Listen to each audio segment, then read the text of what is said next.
Hey, what's up mga kaballers? Maligayang pagbabalik sa aking channel. Halina't pag-usapan natin ang balitang Pascal Siakam to Warriors. Raptors pumayag na at ang balitang Phil Handy is the new head coach of Lakers. Tara na't pag-usapan natin yan dito sa Basketball Hotshot.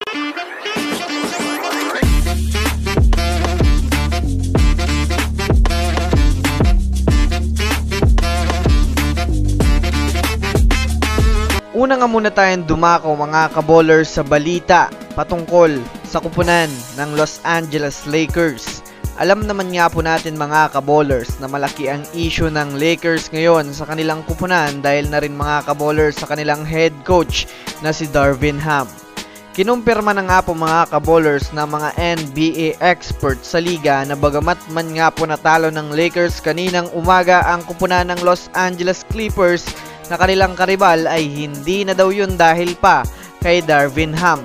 Celebro na nga po mga kaballers ang nagdadala sa kanilang rotation. Ayon nga sa mga NBA experts mga kaballers ay mahina na daw at hindi masyadong marunong sa rotation itong si Darvin Ham. Itinutulak na nga po mga kaballers na mga Lakers fans na patalsikin na itong si Darvin Ham sa pwesto. Sigaw rin nga po ng mga fans na si Coach Phil Handy na lang nga daw ang maging head coach ng Lakers. Pero syempre mga kaballers, sa naging pahayag ni Darvin Ham, hindi na daw siya nababahala dahil na rin malakas nga po ang kapit nito sa front office ng Lakers at kahit man mismo sa general manager. Ngunit para nga po mga kaballers, sa aking opinyon ay mas papabor ako sa isinisigaw ng mga fans ngayon laban sa kanya. Samantala, dumako naman tayo ngayon mga kaballers sa balita patungkol sa kupunan ng Golden State Warriors. Alam naman nga po natin sa ngayon ay malaki ang itinutuon na pansin ng Golden State sa pagkuha kay Pascal Siakam. Inanunsyo na rin nga ni Shams Charania mga kaballers na hindi na nga daw sila kukuha pa ng big man. Mas magpo-focus na lang sila sa ngayon sa paghahabol kay Pascal Siakam. Sa kasalukuyan nga po mga kaballers ay opisyal na ngang nagpahayag sa trade ang front office ng Toronto Raptors.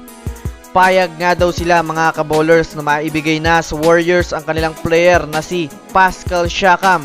Ngunit hangad nga nito mga kaballers na makuha nila itong si Andrew Wiggins at si Jonathan Kuminga. Well, alam naman nga po natin mga kaballers na nag-aalinlangan ng Warriors ibigay itong si Jonathan Kuminga dahil kung susumadahin nga natin mga kaballers, malaki ang impact nito sa kanilang team kumpara kay Andrew Wiggins. Kaya abangan na lang natin mga kaballers ang magiging desisyon ng Warriors kung ano nga ba ang mga pwedeng gamitin nila upang makuha si Siakam at mapapayag ang Raptors na hindi si Kuminga ang kunin nila. So that's it for today's video mga kaballers. Yun lang ang ating pag-uusapan sa ngayon. Pindutin ang subscribe and hit nyo na rin ang notification bell para sa mga susunod na updates sa mundo ng basketball. Again, this is Basketball Hotshots. Thanks for watching.